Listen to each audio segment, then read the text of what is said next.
It's not about the destination, it's about the journey. हमें अक्सर ये सुनने मिलता है कि स्पिरिचुअल ग्रोथ करनी है तो खुद पे काम करो, इनर वर्क करो। कैसे करते हैं इनर वर्क, चलिए जानते हैं। नमस्कार, मैं वर्षा बघेल, मैं एक सर्टिफाइड टैरो कार्ड रीडर हूँ, एनर्जी हीलर हूँ और स्पिरिचुअल काउंसलर हूँ। हम सब अपनी अपनी सोल जर्नी में हैं, कुछ उद्देश्य लिए हुए हैं। हमें हमारे शरीर की मेमोरीज़ और बिलीव्स तो याद हैं, लेकिन हमारी चेतना के भीतरी तल में हमारी सोल के बहुत सारी मेमोरीज़ हैं, बहुत सारे बिलीव्स हैं, बहुत सारा ज्ञान है, विजडम है, जो हमें महसूस तो होता है लेकिन हम उसको पूरी तरह समझ नहीं पाते हैं। इनफैक्ट हमारे जीवन में आने वाली परिस्थितियाँ भी हमारी सोल जर्नी का ही एक पार्ट है। जैसे कि हम अपने शरीर के लिए बाहरी एक्टिविटीज़ करके हम हमारी शरीर की क्षमताओं को समझते हैं और प्रैक्टिस करके उन क्षमताओं को बढ़ाते हैं और अपने गोल्स अचीव कर लेते हैं, वैसे ही जब हम इनर वर्क करते हैं तो हमारे भीतर कॉन्शियस लेवल पर हम अपने सोल के बारे में जान पाते हैं। हम हमारे हायर सेल्फ से कनेक्ट हो पाते हैं। हमें समझ आता है कि हमारी सोल के फियर्स क्या हैं, पॉजिटिव एस्पेक्ट्स क्या हैं, हमारे सोल के ब्लॉकेजेस क्या हैं इस यात्रा में। देखिए, हम सबकी फ्रिक्वेंसीज अलग अलग हैं, हम सबकी थॉट प्रोसेस अलग अलग है, तो हम सब के लिए इनर वर्क करने के तरीके भी अलग अलग हो सकते हैं। तो आइए हम चर्चा करते हैं कुछ इनर वर्क के तरीकों पर। देखिए, सबसे पहले तो जैसे हम अपने शरीर को सात्विक भोजन देते हैं ना, वैसे ही हमें अपने मन को भी पॉजिटिव थॉट के तरह सात्विक भोजन देने की ज़रूरत है। दूसरी चीज़, हमको योगा या कोई भी फिज़िकल एक्सरसाइज नियमित रूप से ज़रूर करना चाहिए। फिर हमें ब्रीदिंग एक्सरसाइज करने का अभ्यास ज़रूर करना चाहिए, प्राणायाम या फिर नाड़ी शोधन। आप कुछ भी 5-10 मिनट डेली इसकी प्रैक्टिस कर सकते हैं।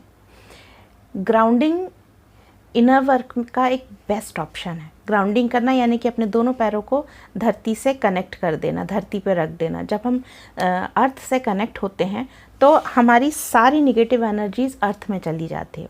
तो थोड़ी देर 10 मिनट आप दोनों पैरों को धरती पर रख कर बैठें। उसके बाद जब आप उठें तो ये इंटेंशन बना के उठें कि आपकी निगेटिविटी ख़त्म हो चुकी है और मदर अर्थ को थैंक यू ज़रूर बोलें। आप मेडिटेशन कर सकते हैं, गाइडेड मेडिटेशन कर सकते हैं, मेडिटेशन सीख सकते हैं, या फिर कुछ देर के लिए थॉटलेस होकर बैठ भी सकते हैं। Choice is yours. इसके बाद आप राइटिंग एक्सरसाइज भी कर सकते हैं।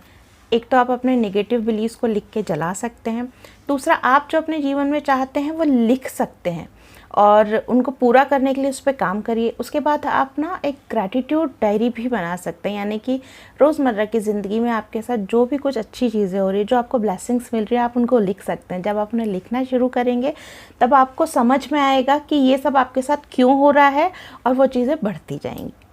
इसके बाद मंत्रा चैंटिंग बहुत ही इफ़ेक्टिव तरीका है आंतरिक कार्य करने का। जब हम मंत्रा चैंटिंग करते हैं, किसी भी एक मंत्र को लेकर जब हम उसकी चैंटिंग ज़्यादा से ज़्यादा बढ़ाते हैं तो हम अलाइनमेंट में आते जाते हैं और हमारा डिवाइन कनेक्शन और ज़्यादा बढ़ जाता है और हमें हमारी सोल का पर्पस बहुत जल्दी पता चल जाता है।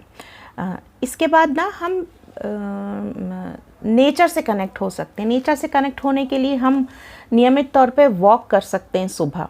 उसके बाद हम पानी के पास बैठ सकते हैं, इसीलिए हम अक्सर पवित्र नदियों का स्नान करते हैं। और हम बाहर सोशल हो सकते हैं, हम लोगों से ज़्यादा से ज़्यादा कनेक्ट हो सकते हैं। उससे होता ये है कि हमारे कर्मास जल्दी क्लियर होते हैं। और लेकिन एक बात का ध्यान रखें कि किसी की भी निगेटिव थॉट के लिए ना खुद डस्टबिन बने और ना किसी को अपने निगेटिव थॉट का डस्टबिन बनाएं। आप किसी भी हीलर या काउंसलर की मदद ले सकते हैं या आप खुद भी कोई हीलिंग मोडालिटी सीख सकते हैं। अगर इनर वर्क से रिलेटेड आपको और भी कोई जानकारी चाहिए तो आप मुझसे भी संपर्क कर सकते हैं। शुभम भवतु।